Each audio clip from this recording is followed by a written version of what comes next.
Hey guys, Brian here with another foundation repair tip of the day. Mark Cook's joining us again, and today we're going to go ahead and talk about improper drainage or lack of drainage altogether around a home's foundation that can greatly impact the settlement of it. So what are some of the things that you ran into, Mark, or haven't ran into in regards to drainage? No, 90% of homes I visit have improper drainage. The dirt is sloping towards the footing of the house instead of away from it. It's a simple fix, but as time goes on, the water saturates the footing, then it causes settlement. Mm-hmm.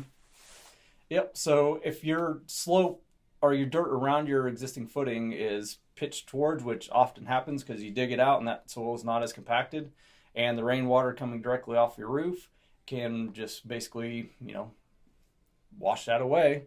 That may be an issue and may further lead to settlement around your home's foundation. So next time we're going to talk about cut fill situations in regards to your lot as another factor in why a home settles. So stay tuned and we will see you soon.